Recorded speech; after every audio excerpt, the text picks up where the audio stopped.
be the most promiscuous girly on the block, or Miss, I just lost my virginity yesterday when I got married. HIV does not discriminate.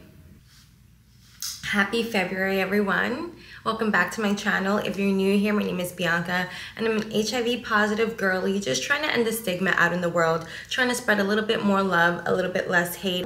I love the month of February. February is so important to me. Yesterday, the 1st, my man and I just celebrated 4 years. For the month of February, I'm going to be releasing a series of videos called Love, Safe Sex. This is all about love and a ton of beautiful sex.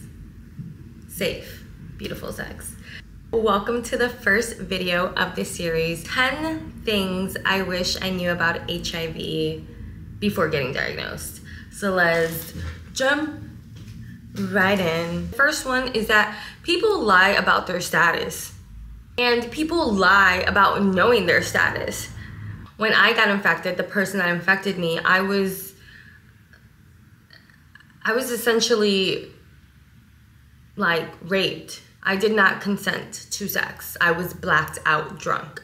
So when I came to the next morning, I had a black eye, I didn't know where I was, I didn't recognize my surroundings. I began to cry. I was so scared to turn around to see who was next to me. Like, I was so scared to see who I was gonna wake up next to. So I turned over, and the first thing I asked him was like, did we have sex? He lied. I woke up with no clothes on. So I was just like, obviously we did, but I need to know when was the last time you got tested, because I had gotten tested the day before I met him. And so I was like very adamant. He's like, no, like I just got tested, you know, I'm negative, like do you want to see my papers? Once he said that, like I kind of calmed down, but he knew what he was doing.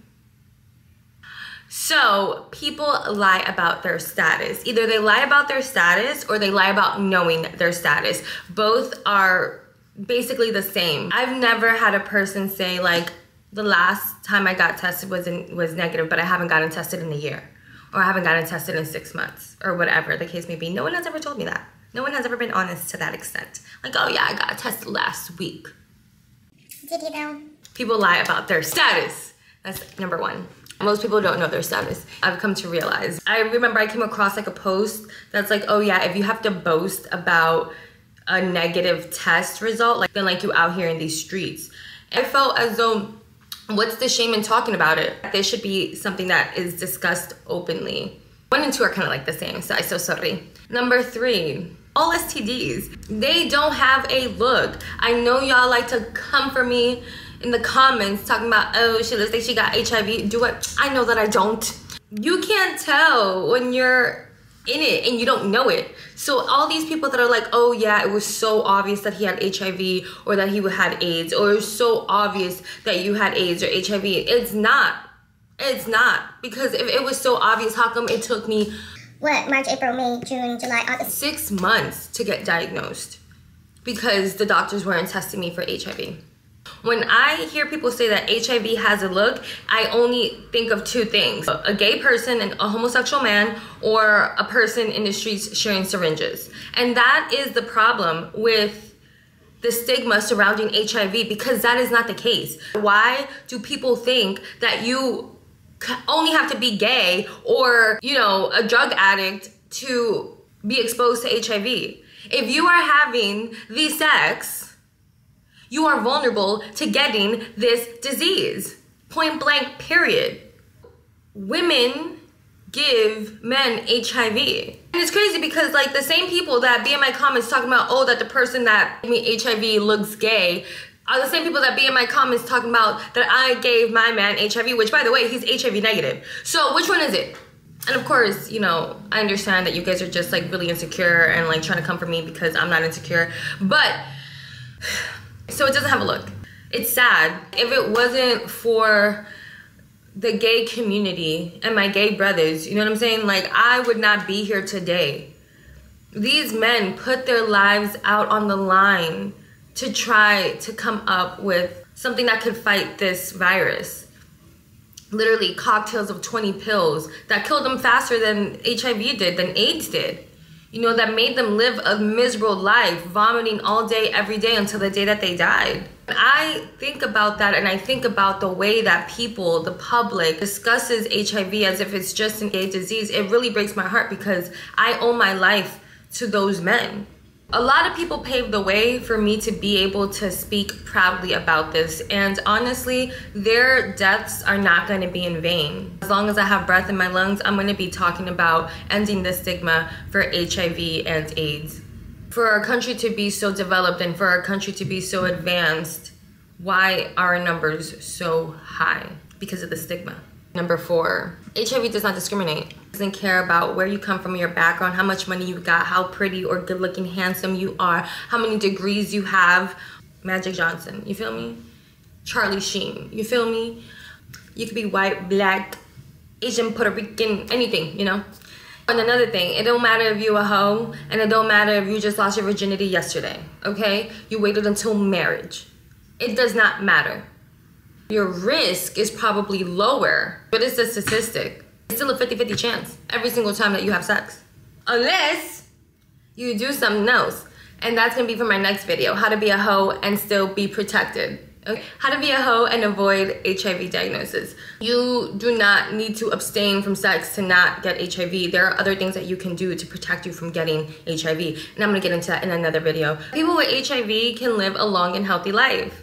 I'm not sure how old the oldest person is, like, that has lived with HIV for like over 40 years, you know? Like, I don't know if there's a person that got diagnosed when they were 15 and now they're like 75. I don't think that number has gotten to that point yet for there to be actual statistics.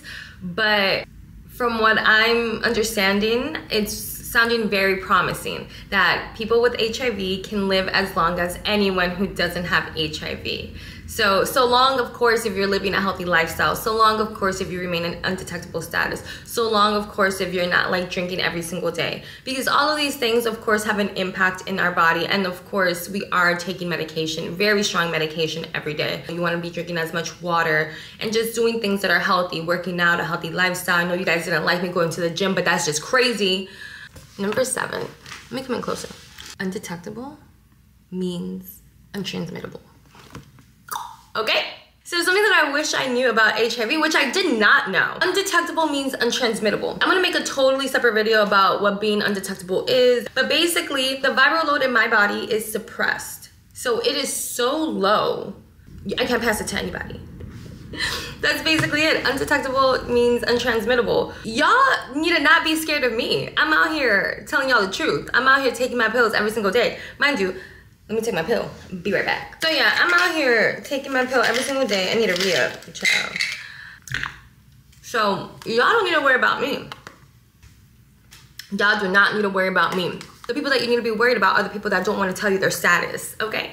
And they insist on having unprotected intercourse with you. Moving on. HIV positive women can get pregnant and not pass the virus onto their fetus and to their babies once they're born. I don't know if you guys know this, but I have a kid. She's about to be 3, going on like 17, sometimes 45, depending on the mood that she's in. So you could live, again, a full and fulfilling life. You know, I really didn't even know that I wanted to have a baby until I got diagnosed. And that might seem a little like weird and selfish. I had no idea that I wanted to become a parent until that fear came into my heart, like, oh my gosh, is it possible that I cannot become a parent? That's when I knew that I really wanted to have a child and I wanted to be a mom. Okay, and this one I was so curious about because I've been thinking about it myself. People that are HIV positive can get their boobs done, can get breast augmentations, okay? They can get BBLs, liposuctions, abdominoplasty, all of that. Okay, anyway, you could get all the works, rhinoplasty, child. Obviously, you just have to communicate with like the doctor, the specialist. They need to know everything. What is it called when you like go under? When that happens, it's not gonna like impact you in a severe way, you know? Like you wanna make sure that you wake back up from that operating table, right? Last but not least, if you are HIV positive, you do not need to solely date people that have HIV as well or any kind of other incurable diseases, okay? You can date whoever the heck you want to date so long as you are being honest, so long as the other person knows and they make the adult decision to be with the person that's HIV positive. You are more than entitled to date from this vast pool of beautiful human beings on this planet. You do not solely need to date someone that is HIV positive just because you are HIV positive. If you happen to fall in love with someone that's also HIV positive, perfect. Who, like, honestly, who cares? That's the whole point, right? I never really did the apps. The only app that I did, y'all, was Soul Swipe. When I was in college. Okay, but I never did like Tinders or Bumble or none of those, right? But when I first got diagnosed, I was like, oh my gosh, like, who can I possibly date? Yeah, I had to be out of the relationship because when I was in that relationship, the only person that I could see was him. It was crazy. He was like my everything. Once I left, my best friend, she made a profile for me. And I don't remember the name of the website. Hold up, let me try to find it for you guys. HIV, dating, positive singles. There's mad of them. H-Zone, HIV people meet, positive dating. And honestly, I just couldn't bring myself to go on it. But she did tell me that there were some people that we knew on one of those sites. Those sites are not just for HIV positive people. It's like people that have herpes or incurable STDs.